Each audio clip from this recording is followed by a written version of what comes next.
Don't leave me alone. 안녕하세요, 키미TV입니다. 여러분들의 구독과 좋아요는 영상 제작에 큰 힘이 됩니다. 최근 몇 년간 F1 시즌 최하위를 기록하고 있는 윌리엄즈 팀. 거의 매 경기 하위를 기록하고 있기 때문에 근래 F1에 입문하신 분들은 아예 이 팀을 모르시는 분도 있을 것 같습니다. 알고 계시더라도 그리 매력적으로 보이는 팀은 아닐 것 같은데요. 하지만 오늘 소개해드릴 윌리엄즈 팀은 F1의 전통의 명가로 페라리, 맥라렌과 함께 빼놓을 수 없는 팀입니다. 윌리엄즈 팀은 F1에 1975년부터 참가하여 무려 50년 가까운 역사를 갖고 있는 팀이며 734경기에 참가하여 컨스트럭터 타이틀 9번, 드라이버 타이틀 7번, 114번의 우승, 243 포디움에 빛나고 있으며 이 팀을 거쳐간 드라이버만 68명, 참가 차량 종류만 50모델에 이르는 전통의 명가입니다.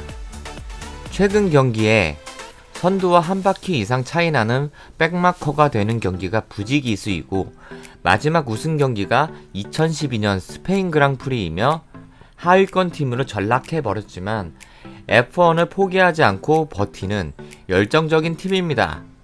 윌리엄즈는 맥라렌과 함께 영국을 대표하는 레이싱팀이라고 할 수 있으며 창단 시부터 현재까지 페라리, 메르세데스와 같은 자동차 회사의 워크스 팀이 아닌 레이싱만을 위한 팀으로 F1에 참여하고 있습니다.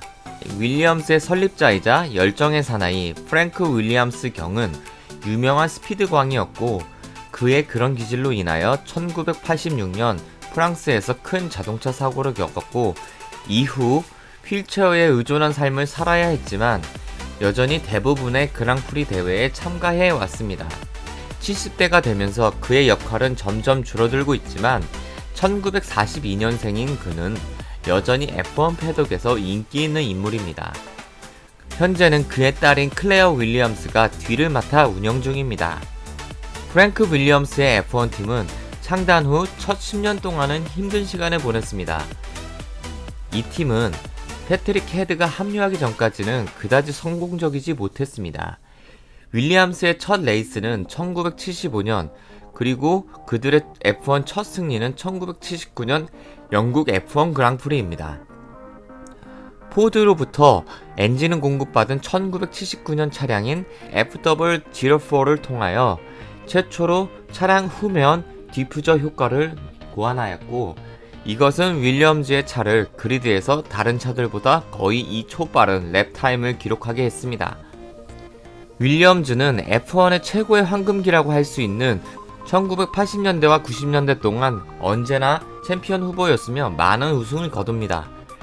주요 챔피언 드라이버를 이야기하자면 80년 알란 존스, 82년 케케 로즈버그, 87년 랜슨 피케, 92년 나이젤 만셀, 93년 알랭 프로스트, 96년 데이먼 힐, 97년 자크 빌러너브가 윌리엄즈에서 드라이버 챔피언이 되었습니다.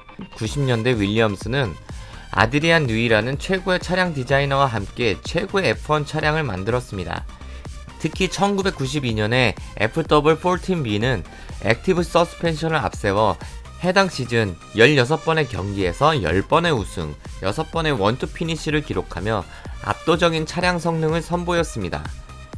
94년도에는 F1 역사상 최고의 드라이버 중 한 명으로 꼽히는 아일톤 세나가 드라이버가 되었지만 경기 중 사고로 사망하는 큰 시련의 시기도 있었지만 해당 시즌 컨스트럭터 타이틀을 따내기도 할 만큼 전성기를 구가하였습니다. 이후 1998년에서 2003년까지 페라리, 맥라렌에 이은 탑3 팀 자리를 유지하였지만 챔피언십을 차지하지 못했고 규정 변경과 많은 자본이 필요한 F1에서 재정적 한계로 인하여 윌리엄즈는 경쟁력을 서서히 잃고 현재의 모습이 되었습니다.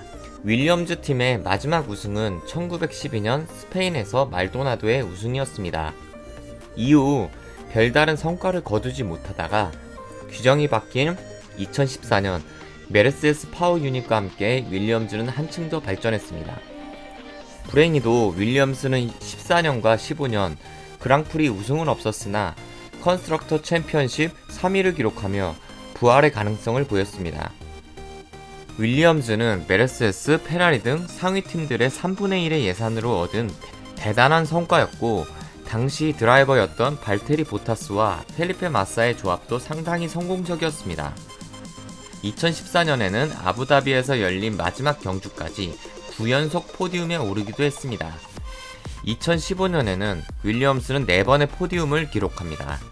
2016년에는 중위권에서 순위 다툼을 하였으며 단 한 번의 포디움을 기록하며 시즌 5위로 마무리하였고, 점점 경쟁력이 쇠퇴하더니 2018년 시즌부터는 매우 처참한 경쟁력을 보여주며 최하위권에 머물러 있습니다. 이는 프랭크 윌리엄스 뒤를 이어 팀을 운영하는 클레어 윌리엄스의 전반적인 운영 능력 부족, 그리고 베테랑 드라이버의 차량 피드백 부족 및 예산 부족으로 인한 차량 개발 실패가 그 원인으로 볼 수 있을 것 같습니다. 하지만 약 70여 년의 역사로 이어오고 있는 F1 그랑프리에 현재까지 200개 가까운 팀이 참가했었고, 성적 부진과 수익성 부족 등의 이유로 사라져갔지만, 윌리엄즈는 차량 제조사 팀이 아닌 오직 레이스만을 위해 존재하는 팀으로서 수십 년간 끊임없이 도전하는 팀입니다. 특히 윌리엄즈는 페라리와 더불어 F1에 대한 열정이 어느 팀보다 강한 팀이라고 할 수 있습니다.